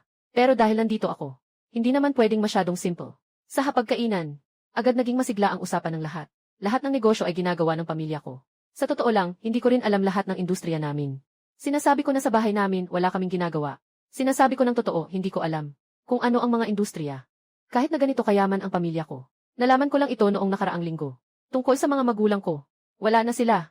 Wala na akong sinuman. Ang ibig ko lang sabihin ay wala sila sa mundo. Pero inisip ni Wang Zong na patay na ang mga magulang ko. Agad silang humingi ng paumanhin sa akin. Hindi ko na lang masyadong ipinaliwanag. Kung sakaling isang araw, mas pagtuunan nila ito ng pansin, magiging interesante. Tahimik ko na lang itong iniisip. Nagsabi ako sa magulang ko. Pasensya na, hindi ko inakalang sa oras na ito. Si Wang Zong. Nais niyang gamitin ako. Kamakailan lang, plano naming gumawa ng pelikula. Pero kulang kami sa pondo. Interesado ka bang mag-invest? Hindi kaya, mayaman naman kayo. Kailangan mo pa bang hanapan ako ng pondo para sa isang pelikula? Hahaha. Yaman din lang, yaman ng tatay ko yan. Binigyan niya ako ng isang halaga. Pagkatapos noon, hindi na siya nakialam. Lahat ng sumunod ay, mga kita ko mula sa sariling pamumuhunan. Kamakailan, medyo marami na ang aking mga pamumuhunan. Medyo kulang ang pera. Magkano pa ang kulang? Sasagutin ko na lahat ng natitira. Hindi mo man lang tinanong kung magkano. Bigla ka na lang nagsabing sasagutin ko lahat. Kulang pa ako ng buong 500 milyon. Agad kong narinig ang kanyang mga iniisip. Wang Zong, upang makagawa ng sarili na bersyon ng totoo ng tofu. Ipinuhos ko ang natitirang 5 bilyong pondo. Sa lahat ng ito, ngayon, matapos marinig ang plano sa pananalapi, may natitira pang 5 bilyon. Wala akong pakialam. Diretsahan kong sasabihin ang totoo. Walang problema. Ako na ang maglalabas ng natitirang 500 milyon. Sa totoo lang, excited din ako. Noong high school ako, halos gabi-gabi, binabasa ko ang nobelang ito sa ilalim ng kumot. Magandang ideya ito ni Ginoong Wang. Susuportahan ko ito ng 100%. Ngunit sino ang mag-aakalang siya ay may pagdududa patungkol dito. Direkta niyang sinabi sa akin, seryoso ka ba? Agad akong tumugon ng matatag. Wala ka nang dapat pagdudahan sa akin. Ito ay simpleng 500 milyon.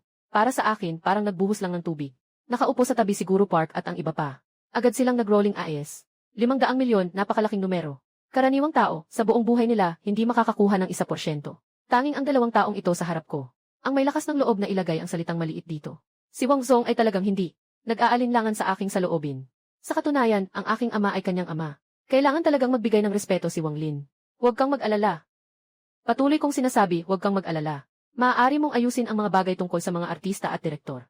Siguraduhin makahanap ng magandang cast, pinakamahusay na direktor at mga artista. Kung kulang ang pera, diretso lang akong hanapin. Karaniwan, ang salitang ito ay sinasabi ni Wang Zong kapag nagtutusto siya sa iba. Ngayon, sinasabi ito ng iba sa kanya. Medyo masakit para kay Wang Zong. Kaya agad siyang nag-post sa Weibo. Nagpadala ako ng isang mensahe. Sinasabi na maaaring hindi kayo maniwala. Kakagaling lang sa akin ng isang tao na nagsabi na kulang na ang pera. Pagkatapos kong post ang tweet na ito, lahat ng komento sa ilalim ay tuluyang bumagsak.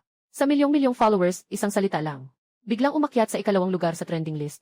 Kasunod ng insidente ng armadong helicopter kaninang umaga. Lumabas na ang iba't ibang talento sa comment section. Sabi ng mga staff, ang insidente sa helikoptero ay isang espesyal na programa ng mga organizer. Ngunit ayon sa aking karanasan, tiyak na ito ay isang pagtatangkang itago. Ang mga taong sangkot sa insidenteng ito ay malamang na ang mga nagsabi ng mga salitang ito. Nang lumabas ang salitang ito, tumaas ang init ng usapan ng mabilis. Ako at si Principal Wang at iba pa ay nakuhanan ng larawan sa hotel na naitala rin. Ngunit dahil mababa ang kalidad, hindi malinaw ang aking mukha. Ngunit may isang bagay na halos tiyak. Ang may-ari ng armadong helikopter na iyon, malamang siya rin ang pumunta para hanapin si Wang Zong. Si Wang Zong ngayong hapon, may mga bagay pa siyang kailangang asikasuhin. Hindi siya pwedeng manatili pa sa lugar ng pagpupulong. Ang sasakyan na inihanda ni Zhuang Ying ay naihatid na sa harap ng hotel. Pero ang sasakyang ito at ako, may ilang pagkakaiba sa imahinasyon. Ang gusto ko ay isang Maserati 430. Bakit ganito kakakaiba ang sasakyan sa harap ko? Ang itsura nito ay napaka-odd. Nang makita ni Wang Zong ang sasakyan, agad siyang napamanga. Kanina, sinabi na may naghatid sa iyo ng sasakyan. Ito na ba ang sinasabi? Hindi kilala ng iba. Pero kilala niya ang sasakyan na ito. Ito ay isang Maserati EV12. Limitado lang sa buong mundo, 50 lang ang bilang. Sa China, 2 lang ang mayroon. Pero kilala ng mga may-ari ng 2 ito. Walang may apelyidong Fang. Malinaw na ang sasakyan na ito. Tiyak na hindi kabilang ang mga iyon. Sa oras na ito, may isang tao na bumaba mula sa sasakyan. Isang lalaking nasa gitnang edad na nakasuot ng suit. Magalang siyang lumapit sa akin. At sinabi, Ginoong Fang. Inutusan ako ni Miss Zhuang na dalhin sa iyo ang susi ng sasakyan. Medyo naguguluhan ako. Bakit nila ako pinadalhan ng ganitong kapansin-pansing supercar?